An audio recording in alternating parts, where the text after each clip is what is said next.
Hi, this is Priyanka and I welcome you all to Srijan Wednesday webinars. For those who are attending for the first time, this is a community initiative by Srijan Technologies. As a part of this initiative, we host webinars every alternate Wednesday. We invite speakers from different domains who talk on subjects like front-end technologies, UI UX, mobile apps, media, entrepreneurship, digital marketing, and many more. So in our today's webinar, we will remove the mystery of building thriving online communities, and we will look at community building best practices from leading community managers such as Jono Bacon of Ubuntu, and we'll understand how to use these pro tips to grow and nurture global communities through a case study. I would request all participants to please type in any questions that you have during the presentation, and we'll take them up in the last 15 minutes of this webinar. I would now like to introduce our speaker for today's webinar. We have with us Megan Sanicki. Megan is the COO of Drupal Association. She enjoys living at the intersection of technology and public service, where she helps create the strategies and programs that unite the global open source community so they can build and promote Drupal. As the COO, Megan blends her background in technology marketing and business development with her experience in community communications and education. She lives in sunny Arizona, USA, but is often found in airplanes traveling around the globe, connecting with the Drupal community and evangelizing the software. So while you get hooked onto Megan's presentation, don't forget to take this conversation live on Twitter using our hashtag SrijanWW. You can share your thoughts with Megan on her Twitter handle @Megan Sanicki that you can also see on your screen, and you can share it with us as well at our Twitter handle @Srijan. So without taking up any more time, I think we should get started. Megan, over to you.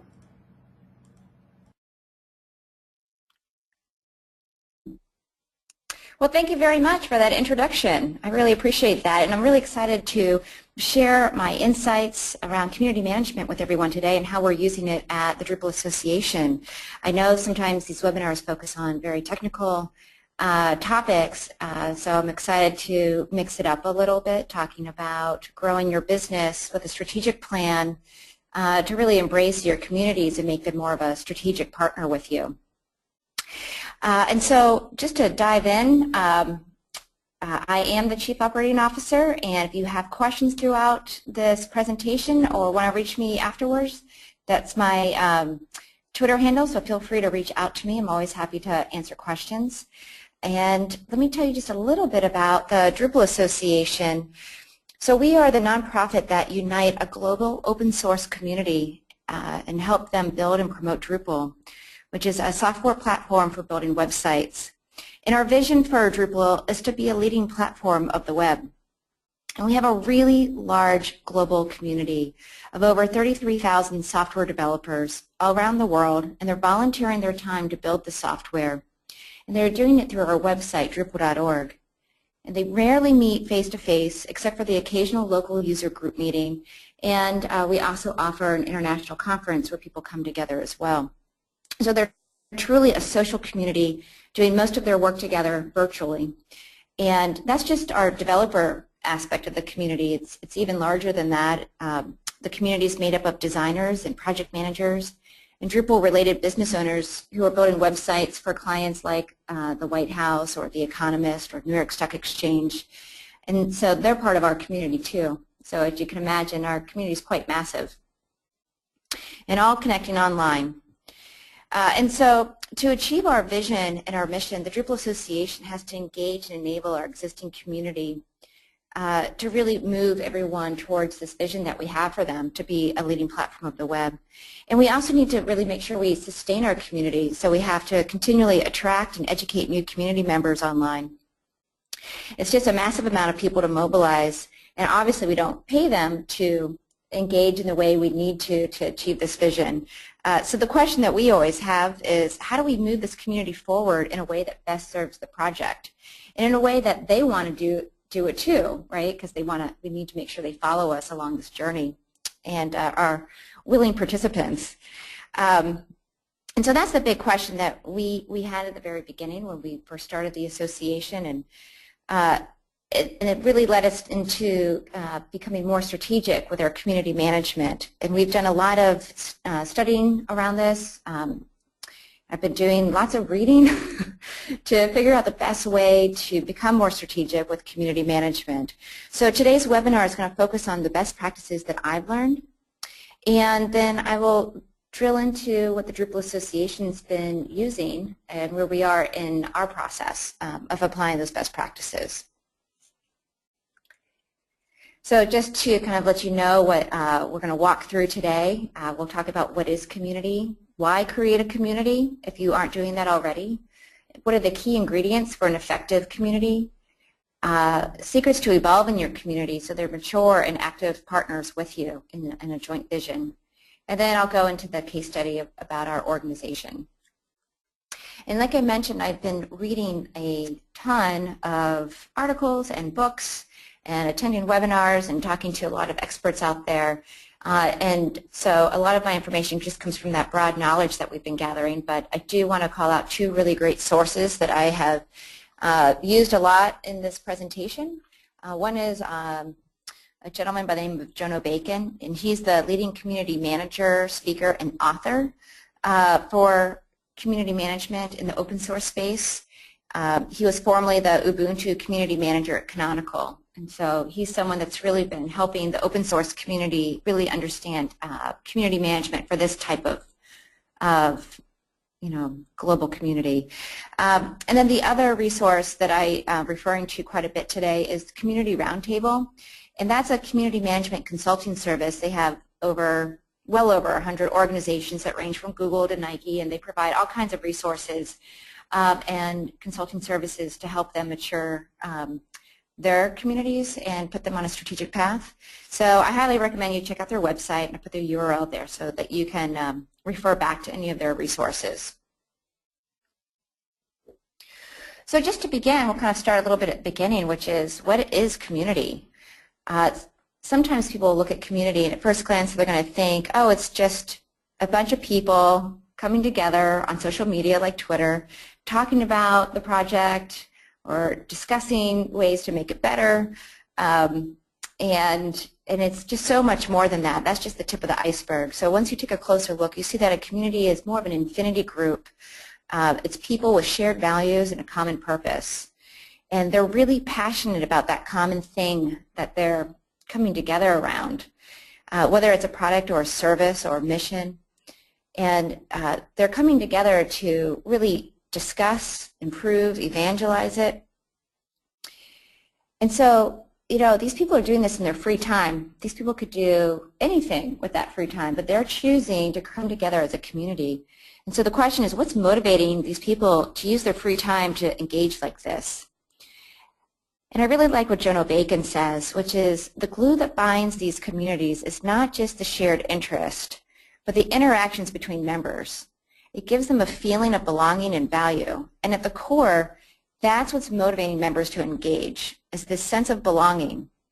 So what's really bringing people together is an emotional driver. Of course, it's logical. They like what they are using. They have thoughts about it, but they have deep feelings about being part of a community and feeling valued. And I think that's a really important point that I'll kind of come back to a few times through the presentation. And so it's also, we also find that's often the reason people stay engaged in a community is because of these emotional drivers. And what they get is what Jono Bacon calls social capital. So as they become engaged in this project and they start participating, they start getting forms of recognition from others. They start being seen as a trusted voice within the community, as a thought leader. They're being seen as someone who has a great knowledge base and a trusted source. And so they stay in the community because it feels good to contribute to the community. So again, we're dealing with feelings.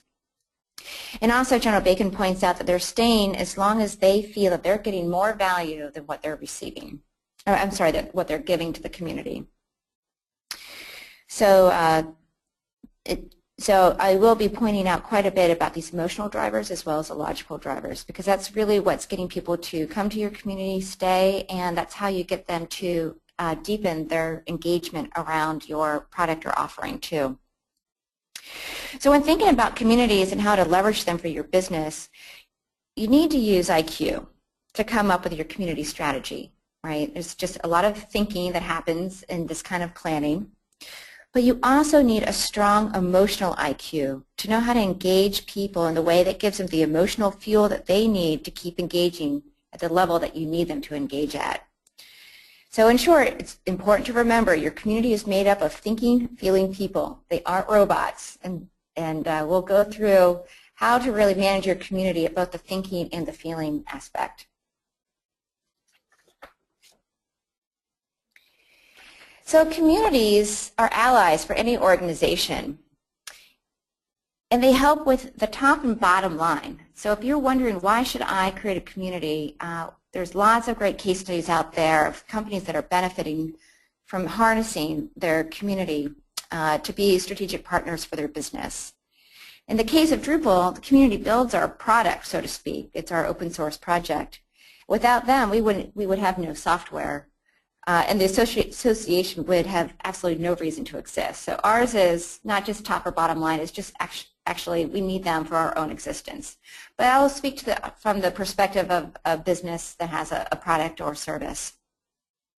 So in case you do need to be convinced, here are some compelling reasons. So obviously marketing. If you have a community out there evangelizing, they are going to be expanding your marketing efforts with little additional costs.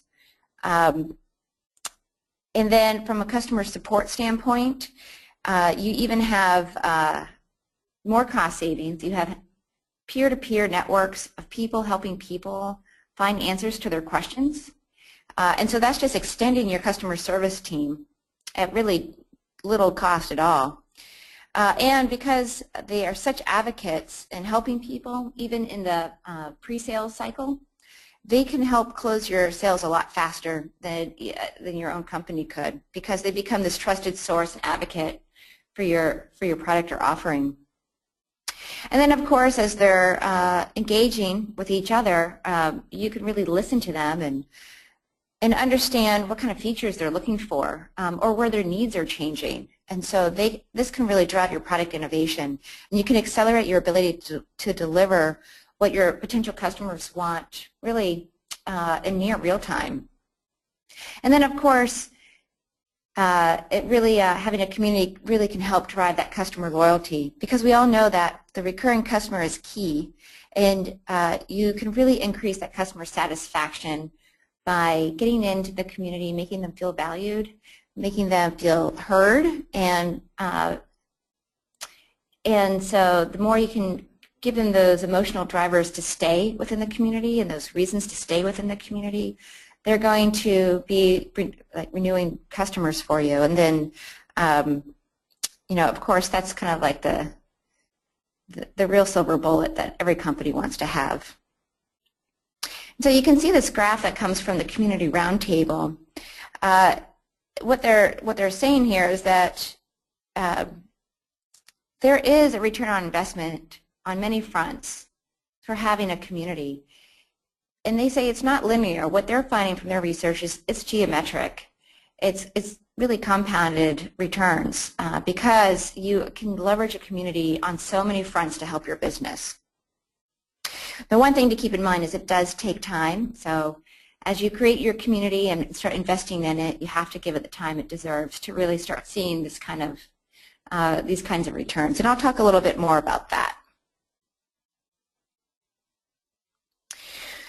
So as you are working on your community and starting to really think about how you want to manage that in a strategic way, there are some key ingredients that we've been finding as we've been doing our research.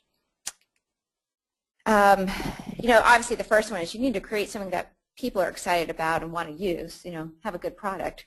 But you need to obviously go beyond that. And so some of the types of key ingredients that we see is that you need to really align your community with a shared purpose. So you want a community to work with you to achieve your vision, but they're not going to work with you if your organization's mission and objectives are not aligned with theirs. So you need to really know what your community's sense of mission is and why they're engaging and what they want to achieve. You need to see if that overlaps with your vision and mission. And if it does, then you have a shared purpose that you can capitalize on. And if you don't, you really need to rethink things, because that's the key thing, is that shared purpose, because this is a partnership. And the second thing is the community strategy that I talked about. So you need to know where you want your organization to go, and you need to know how you want your community to help you get you there. And of course, that's not in a manipulative way, that's in a shared purpose kind of way. They need to be bought in this future vision that you have. And in your community strategy, you need to determine why you want a community, what kind of engagement or behavior you need to see in your community to have them achieve that strategy. And you need to think about how you motivate them to demonstrate that behavior that you need. What are those triggers? And then you also want to think about how you can measure that engagement to see if the work you're doing with the community is really getting the types of engagement that you want and the level of engagement that you need to get to that end destination. So we'll talk a little bit more about that. Obviously, because it's a social community, they need a digital home, and they need something that is easy to use, makes them feel good about their ability to use it, lowers all the barriers for having the exchanges that they want to have and need to have. And so that means you need to have the right tools. And then the last part is having a community manager. And so this is someone that's really dedicated to nurturing your community. It's a special hire. They have a wide range of skills. And I'll talk a little bit more about that. But what they're really there to do is to execute that community strategy and make sure they're engaging your members in that digital home or on all the different digital platforms where your communities meeting each other. And they're there to make sure the community grows, is well connected, is healthy, and is engaging in the way you need them to engage. So this role of having a community manager is really important. And so I just want to drill down into that a little bit more, because a lot of times people aren't really sure what a community manager is, what they should do, how to hire for one. So we wanted to kind of demystify that just a little bit. And so like I mentioned, a community manager is a special hire, and they have a wide range of skills. They are a pony and a unicorn. So over here at the Drupal Association, we call this hire a ponycorn. And that's because of the wide range that I'll kind of walk you through. So they help build and execute the community management strategy. So they need to think strategically, but they also need to work tactically. They're going to be creating and program managing online and in-person programs. They need to be social media experts and prolific content writers to get information out there to the community. And most importantly, they need to be really good with people. And that's because it's not just about engaging with people at that logical level, but that emotional level. So this person needs to have a good emotional IQ. And so when I mean they need to be good with people and understanding the emotions of people, it means they need to be really welcoming to new members. As one person on staff says, it's like when you have a community, you know, you're inviting people to the party and the community's there and they're having this party, but the community manager is there to greet them at the door, to make them feel really welcome and make sure when they come in, they aren't just coming into this room where they don't know anyone. So they're there to make sure they have all the right connections, and so they can start to become part of that community and feel like one of them. And the community manager needs to really listen, really understand what this community is all about, understand what their needs are, and also engage in a way to make sure people feel heard. And so they also need to really understand these emotional drivers of their community and figure out the ways to reward them so that it fuels members to feel valued and want to engage more.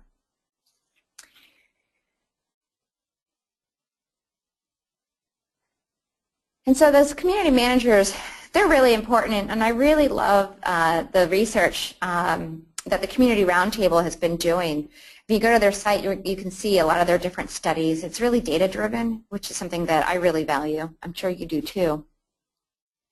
And so this is from their 2014 State of Community Management study. And it shows how organizations get deeper engagement once you hire and have a community manager there really working with the community. And so not only does the community start engaging a lot more, but you also have someone who's now in a position to measure the impact the community is having. So you can really see what that return on investment is. And so that's just some great justification for having a community manager. But they go a little bit further and they say it can't just be the community manager engaging with the community. It's important to think of the community manager as the one person who can lead the charge, but that you need to have a whole team within your organization that's helping. They say that if you have more than one community manager, you deepen your engagement with your community even more. And if you have your leadership team interacting with the community, perhaps engaging on social media, that you start to see the engagement get even deeper. And if you have a product, then you can have your CTO engaging. You're going to find that your engagement gets even deeper. And so it's really important to think about the team that you put in place, engage your leadership team to have them be part of your team, because that's going to really start turning up the knobs in terms of a tighter partnership with the community that you're building. So I thought those are some really great data points for why it's important to have a community manager, and also just to realize it is a team effort. So I want to talk a little bit about phases of the community. You might have a community already, and you might find that they're in different phases, from start, build, grow, and what I call the symbiosis phase. And I'll talk about that a little bit more. But they're all different phases of maturity, naturally. And the community strategy and the community manager are going to make sure that your community starts to evolve through this, because obviously, whether you're starting, it might just people coming together and it's kind of loose, but you want to start to build that and get more people, some more critical mass. And then you want to start growing that and start thinking more about how you can start partnering, where that level of engagement needs to go. And then the symbiosis starts to be where you're really working together in a true strategic partnership.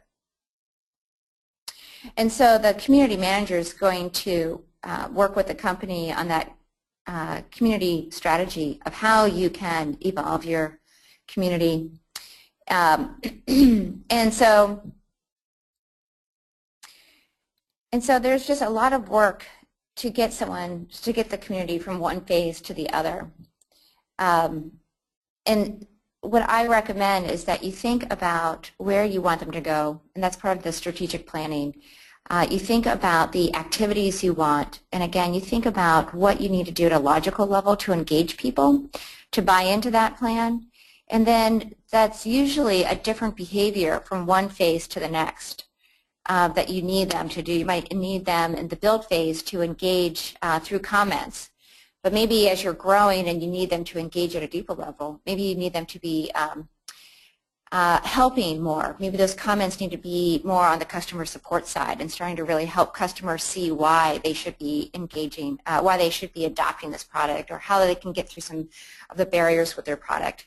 And so how do you get people to change behavior from one phase to the next, that you need them to get deeper and deeper in terms of working with you to achieve these longer-term goals. And this is where your community manager comes into play, because they can start impacting that behavior for sure. And we can talk a little bit more about how that happens. So I just ask you, if you are managing a community today, ask yourself, which phase is your community in, and where do you want to be? Do you know the types of engagement and behaviors that you need to get there? Do you know the emotional and logical drivers to tap into that to elicit that kind of behavior? And these are the important questions you need to ask yourself. And that's what you'll be doing as part of the strategic planning.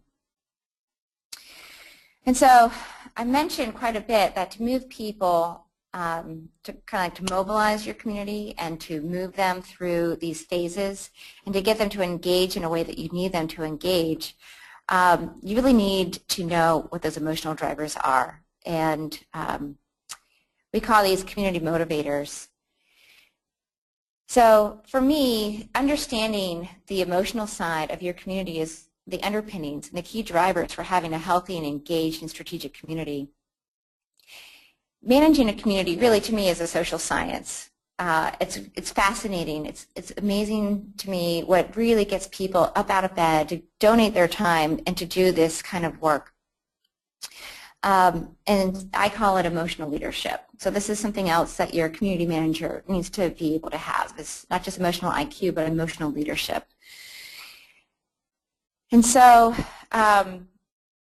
we have found, especially in our community, but even just through readings, that there are different emotional drivers that you should know about and to really think about managing when working with your community. So I've already mentioned, and kind of like what Jono Bacon had says, that people come and participate in your community because they want a sense of belonging. They want to feel valued. So that's really important to cultivate those feelings. They want to be heard. They want to know that if they're engaging and they're telling you something and they're using their free time to do that, that we're listening, and not just listening, but actively listening, that we really care about what they have to say. And then they are giving up their time to, let's say, help other customers, answering their questions about a product. And they don't need to be doing this, but they do it because they care. And it's really important to validate what they're doing and the time that they're giving and give them the recognition that they deserve. And that can be done in a lot of different ways, whether it's just on social media. If you see a certain behavior, go ahead and acknowledge it. Tell them that that's great. Let them know that it's really significant what they're doing.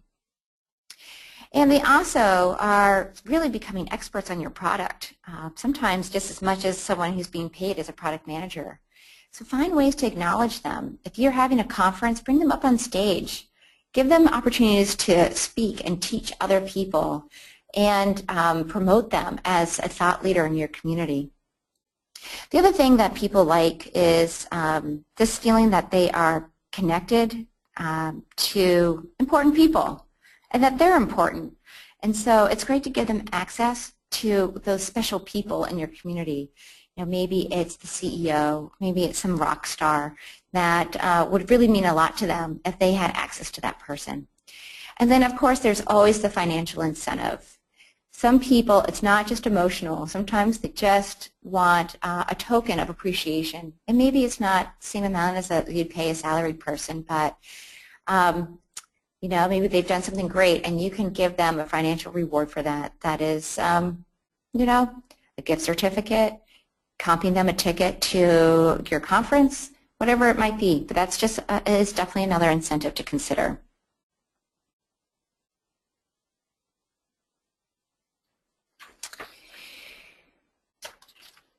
And so as you are moving people through these phases and you're working with the community and you have your community manager that is engaging with the community, figuring out how to really motivate them to have certain behaviors, to engage in certain ways, you always want to know if your work is making a difference, right? You can't manage what you don't measure. And so it's really important to start figuring out what those metrics ought to be. And a lot of people go right towards a pure ROI calculation. And really experts, you know, in many different fronts that I've been reading, lots of different books, have said that it's not really effective to go with a pure ROI study because it really takes time to mature your community enough to really see that geometric business impact. And so it's actually more important to focus on the engagements that you identified in your strategic plan, those behaviors that you want to see, or the behaviors you want to see change. And so as you're doing your strategic plan, you'll actually start, you know, identifying what those engagements ought to be. And you can start putting benchmarks in there and monitoring that, having your community manager and your team overall really watching the community and seeing how you're moving the needles on the different fronts that you've identified. So just as an example, perhaps you want more people commenting in the forums and helping each other. Maybe that's part of that growth stage where you just really need them to be much more changing behavior, so they're much more your support team. And so you want to start studying the types of interactions that they're having. Are you seeing more comments that are helpful in nature? You know, are people doing this more peer-to-peer, helping solve problems for each other? And so you can start tracking the number of those posts every month and start getting some benchmarks. And you can obviously start doing some different kinds of experiments, not experiments on humans, just general different ways to find the levers for getting those people, getting more people to help in the way you want them to help. And then you can start seeing, when I start recognizing this behavior, that person starts to do it more. Or when I recognize this behavior and put someone on stage and turn them into a kind of a role model for others, then people will, you know, maybe you start finding that other people want to be like that role model that you just made, and then you see more people engaging and helping each other, and you might see that those number of posts are going up. Right, so these metrics are really important, and they really can inform the way that you are engaging with the community. So once you create your strategic plan, and you start seeing this kind of level of engagement happening with your community manager, then it's going to just be really easy to see how you can start getting up to that symbiotic phase. And of course, that phase is where you are just in a position where the community is telling you what they need and the resources that they need to get there, and you can deliver it right away, and that you can be in a position to help tell the community where you think we all need to be in the future, and they can buy into that, and that together you move in that direction to start achieving some big goals together. And the metrics, the community manager, all the key ingredients that I mentioned are the key aspects that are going to help you get to that ideal destination. And so just some key takeaways from that research that I just kind of recapped there was that you definitely need to share a common purpose with your community. If you don't know what that is, it's very possible you will lose your community. If you push them too hard, your community could even implode. So that is really critical. It's important to know that communities engage intellectually and emotionally. And so you really need to understand those two aspects, and you need to manage them at both levels. And then you need to have a strategic plan. You don't want random acts of community management. It's great that they're talking and engaging with each other, but you need to really think of how they can partner with you to grow your business. And what would that look like? You need to really look at those behaviors that you need to see and what you can do to motivate them to start eliciting those behaviors. And then, of course, again, this is part of that shared purpose. You need to make sure they have buy-in or they won't follow you. And then, of course, hire that community manager. I think there's just a lot of data that shows why you need it, but you know, if you put all these pieces in place and you don't invest in a community management, you're never going to get where you want to go. And so just keep having that person and the rest of your team listening and engaging, helping and nurturing your community, and definitely use those metrics. And then I say rinse and repeat, because it's not a one-time thing. It is a community of people, and they're ever evolving. And so you and your organization, your strategy, that needs to be always being tailored in near real time to adapt to the community. So those are some of the key takeaways from the research that we had. And I wanted to talk a little bit about how we are applying that here at the Drupal Association. So we have a really unique situation. The Drupal community came first, and then the Drupal Association started. So the community has been building the software for over 13 years, and they've been collaborating on drupal.org, which is our digital community home, and that's where they go to build the software and engage. They engage on Twitter and IRC and many other places. And the Drupal Association, as we are today with staff, we're only 4 years old. And we really only stepped into our mission about 2 years ago. So, you know, like I mentioned, it's a pretty unique situation. And another thing that makes our situation unique is that we are not a product organization. It's the community that's making the product, so to speak. They're building the software. And that's just how it is in open source projects. So we just always need to keep that in mind as we are working on our strategic plan.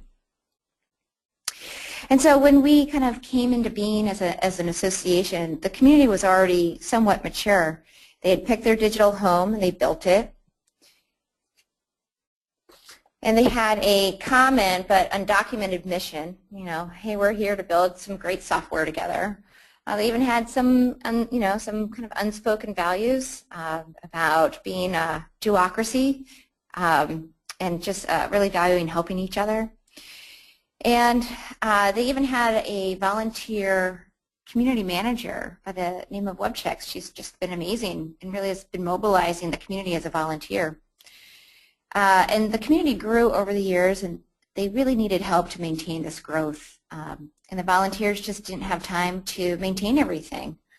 So it became very clear as we started to form as a team here at the association that we do have a shared purpose. It's very clear that the community is going to build and innovate the software, and the Drupal Association is going to support them so they can keep doing what they do best. And so that's kind of where we started with our shared purpose. And even though as a mature community, they really did have some areas, some pain points where we could support them.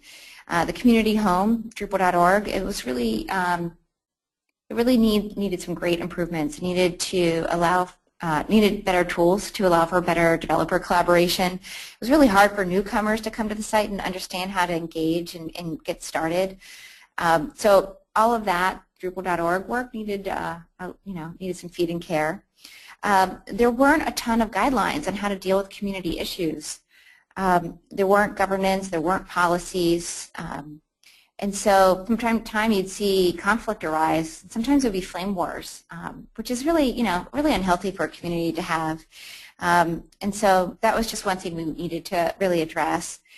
The members were maturing. Some started at age 21, and by the time we became an association, they were married with kids, and we were running companies, and so there was risk of these community leaders out there that were facing burnout. And so we needed to really think about how we can create a sustainable pool of volunteer leaders. And most members, we were finding, were making one code contribution. They'd come, they'd learn how to make a code contribution, but they weren't coming back to contribute code to the project again. And of course, for the project to thrive, it's really important for community members to contribute at more significant levels. You can't just rely on a few people contributing code all the time.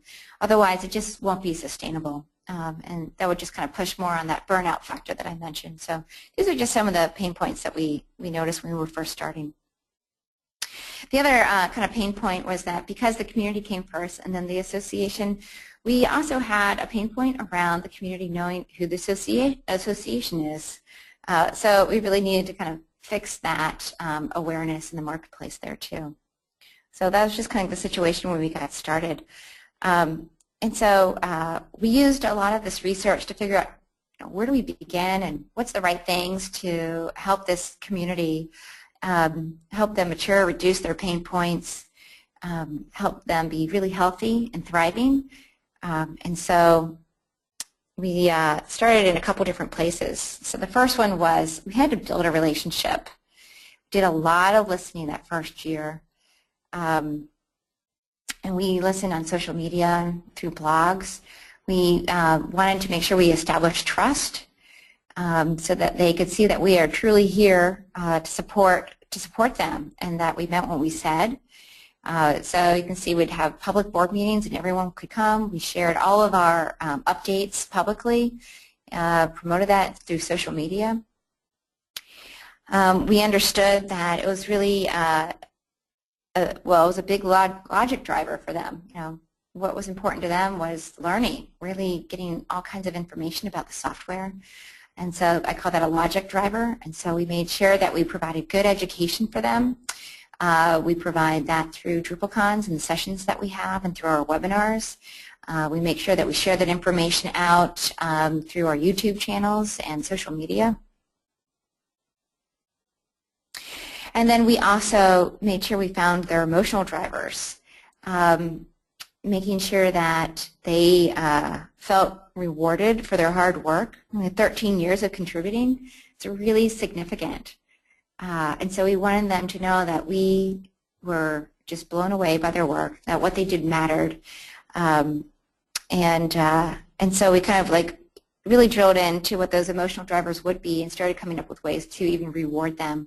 Getting on social media, acknowledging a good interaction, bringing people up on stage and letting the community know what they've done to grow the community or what their code did and how that furthered the project.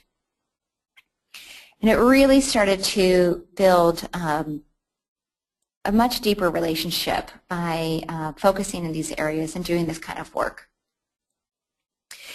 And so I mentioned the digital home needed improvements. And so we know that we need a digital home that really serves the community, makes them feel like heroes when they use it because it's so easy that they can just engage in the way they want to engage and contribute the way they want to contribute, just removing all those barriers to entry.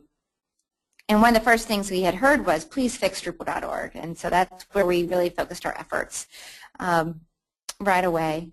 We raised the funds, and we hired an engineering team to start improving the website.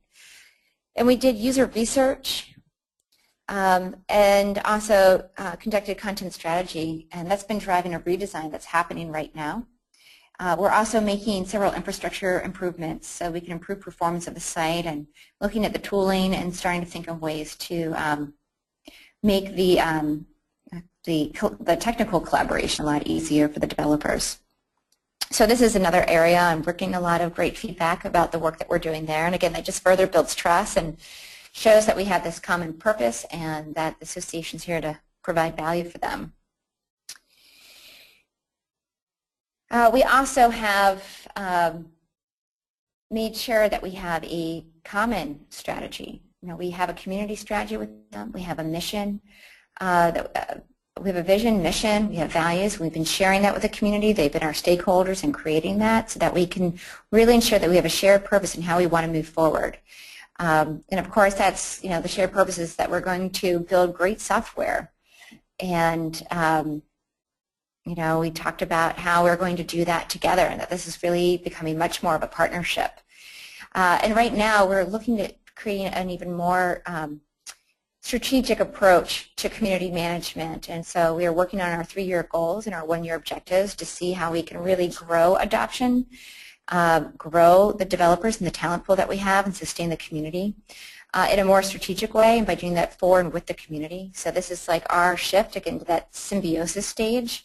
And as we move through that work, of course, we will be doing that here with the staff and with our board. And of course, we'll include community stakeholders to make sure that we are aligned in the direction that we're going so we all know that we're going to go there together. And that's really, really exciting work that we're doing right now.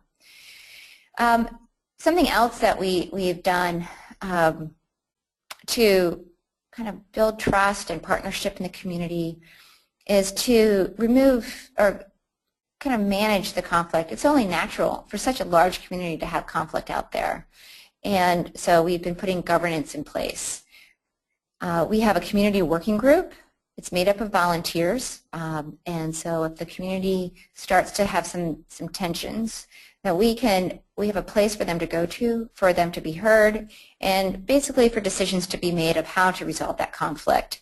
And we also have created a code of conduct for our community. So that way it's really clear how we are operating, the kinds of behaviors that are acceptable or even unacceptable. And it's really great. It supports the values and kind of preserves the values of our community.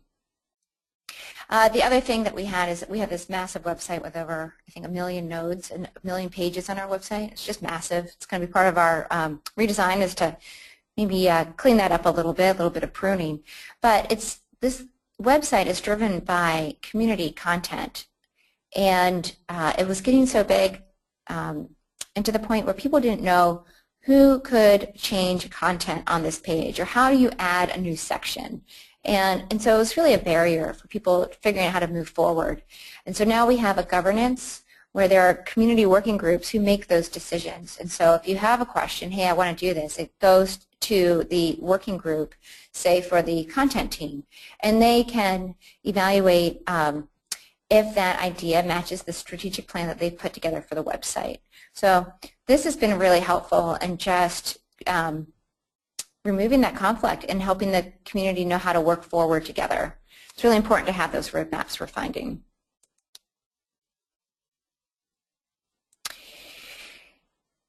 And so the other area, I kind of touched on this already, was just really knowing how to engage and motivate the community. It is a huge community to mobilize and to motivate. And so, like I said, we kind of did our studies of what the logic and emotional drivers are. And, you know, the first thing we had to do was work with the community leaders to find out what their project needs were. Where do you need help, and what is on fire the most?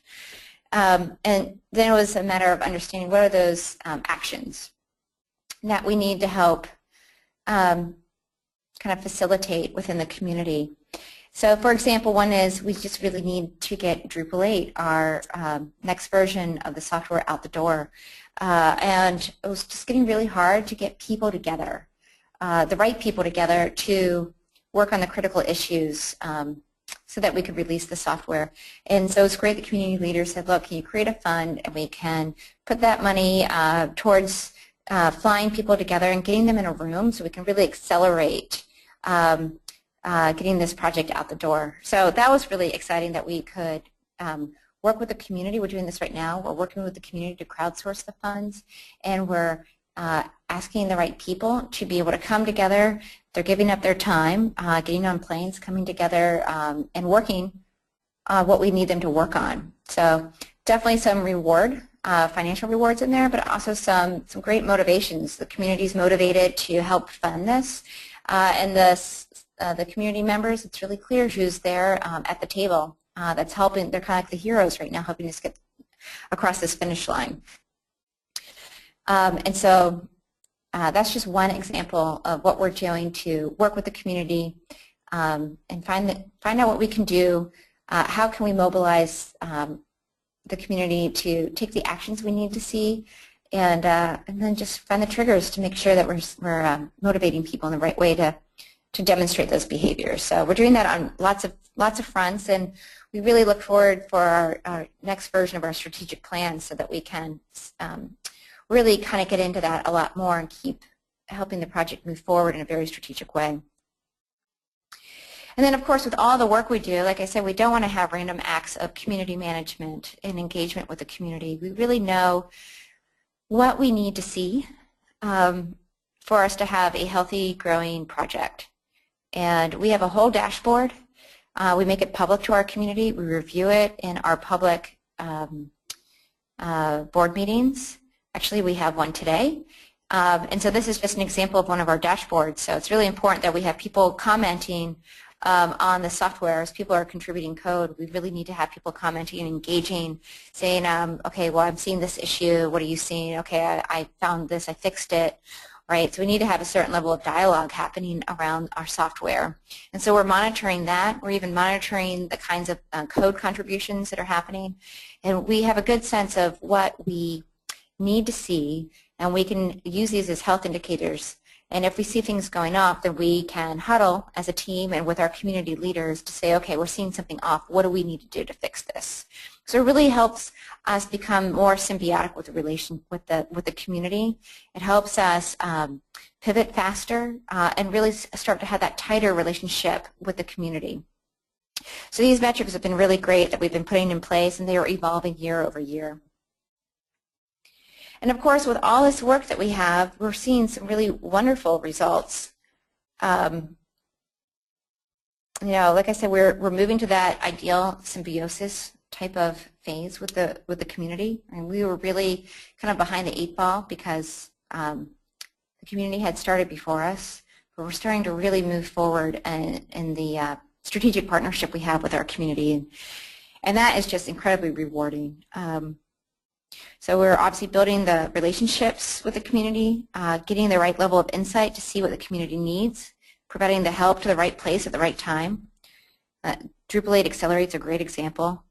And of course our goal is to help the community anticipate where the ball is going to be and giving them the tools and the resources and the motivation to get there. And so we're starting to see that happen as well.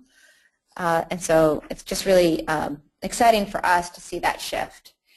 And of course, it just requires more strategic planning, more community management to fully get there. But for us, the investment is 100% worth it.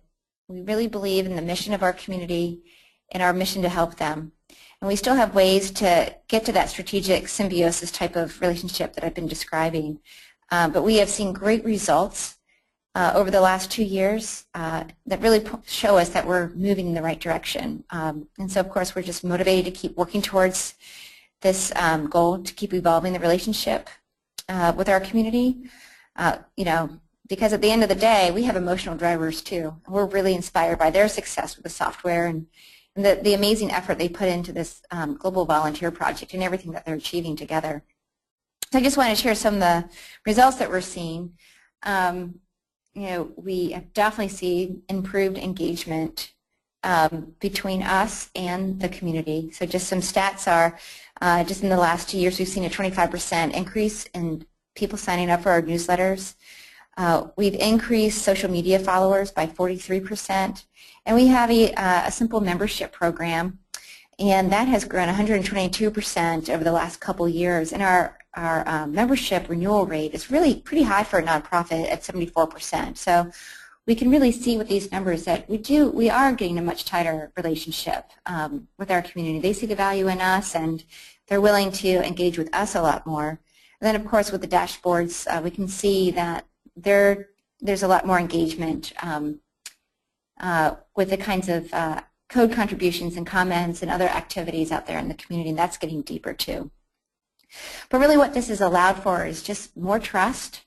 And the more trust we have with our community, the more we're allowed to have harder, more strategic conversations with them. And we can start talking about deepening our shared purpose, starting talking about a joint vision together, moving to that symbiosis stage, and finding out ways that not only can the Drupal Association support them, but where can we help lead, where we could add value. And so it's very, very exciting for us to know that all of these resources we've been reading, from Jono Bacon's books to the Community Roundtable and so many more, has really paid off, and that the work and time that we've invested into our community can be measured, and we know that it's working. We're really excited to see this evolve, and so I really encourage any organization out there who is managing a community to look at these strategic key ingredients and start using them, start measuring, because you could really get some amazing returns by doing this. They're a significant strategic asset for your company, and you should nurture and care for them the same way you would for any other strategic asset that you are investing in for your company. And so that's just a summary of our case study. I hope this overview into community management helps you on the path to building a robust and healthy community for your organization, and I strongly recommend you check out the 2 sources that I mentioned. They've been really invaluable to me. So at this time, I'm happy to take any questions that you might have. Well, that was a great session, Megan. Thank you so much for sharing these brilliant tips on how to build online thriving communities. I'm sure our participants would have got enough pointers to build, grow, and nurture a community of their own now. So moving on, I'm sure you guys have questions. Please press the raise hand button on your control panel if you want to ask your question using your microphone, or you can type your question in the chat box on your screen. Just another reminder, you can also take this conversation live by tweeting using the hashtag SrijanWW and tagging our Twitter handle @Srijan. You can also tag Megan in the same conversation, and her Twitter handle, you can see it on the screen. So we are going to start by taking our next question here by Taylor. He wants to know, what is the best Drupal distribution for building a community site?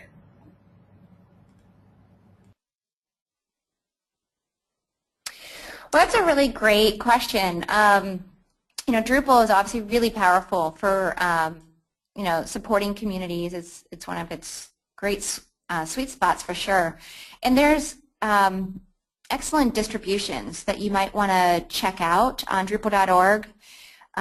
So it really kind of depends on the type of organization that you have. So you might want to look at Open Public if you are a government organization looking to manage a community, or a different distribution that's better tailored to the type of organization that you are.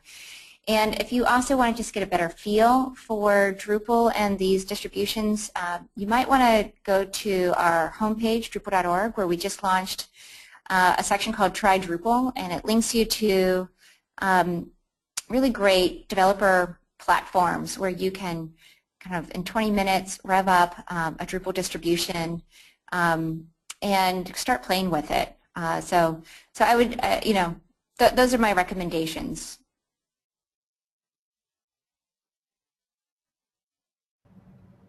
Okay, all right. Any other questions? Yeah, our next question is that a lot of times communities don't see engagement in the beginning, even though they are built with a common purpose and all efforts are being put towards driving engagement, but we don't see much of engagement in the beginning. So what kind of tips would you like to share to drive up the engagement? Sure. So sometimes they don't know exactly maybe why they're there quite yet, or their whole purpose, or they're kind of lurkers. I mean, there's always a certain percentage of lurkers. So you need to find the ones, I think, that are starting to demonstrate a little bit of interest, and find out really how to get them more engaged. You can even reach out to them and have a conversation with them, and find out what's important to them, and ask them if they would be, your influencer in the community, and ask them to take a special role. I think at the beginning you have to be a lot more proactive, and you have to really understand what their drivers are and what motivates them to do that. Because obviously, you can't just pay them like a staff member. But I would definitely start seeing where you can kind of break in and motivate people to take that leadership role and encourage others to start engaging. All right, thank you so much. We'll just take another quick question here. Great. So a lot of times we see a dip in the engagement of community members from the time they join in. What kind of strategic changes or engagement plans should we put in place to keep the engagement going? That's a really good question. If you see it as like systemic, and that your community as a whole is dipping in engagement, then I would definitely say that's a red flag, and start doing some surveys and research to understand what's happening. Your community leaders can tell you. You can. There's all kinds of ways to be proactive around that. But if it's just some individuals here and there, I think that some of it's to be expected. If you're starting to see it's community leaders, really the people that are really the influencers in your community, again, I'd say that's a red flag, and so you're going to want to reach out to them. But when you start to find out what the problems are, then that's when you start to kind of tweak that strategy. And you need to, when you go to look to see what the problem is, again, look at the logic and the emotional drivers. It could be that there's a blocker, like the tools aren't working, or it could be that they didn't feel heard, or they weren't feeling valued. They didn't have a sense of belonging, and so maybe it might be as simple as a community manager getting in there a lot more and congratulating people for something that they've said, or asking questions and probing them, and starting to getting people to engage. That's part of the role of a community manager. All right, I think that's fair advice. Since we are now running towards the end of this webinar, I would request all participants to please send in any questions that you still have to our email ID, webinars@srijan.in. Also, we would love to hear from you. If you have any suggestions or feedback for us, please drop us a mail, or you can send your thoughts to us on the Twitter handle. Okay, so thank you so much once again, Megan, for such a knowledgeable session. We are very sure that everybody found your presentation very interesting and insightful. A big thank you to all the attendees for joining us today. Before we close, I would also like to announce that our next webinar, titled An Entrepreneur's Guide to Building Their Personal Brand, would be hosted by Matt Pilson, co-founder of Under 30 Experiences and under30ceos.com, on 29th of April. For registrations and more details, you'd be getting a mail from our site. So stay tuned and have a great day.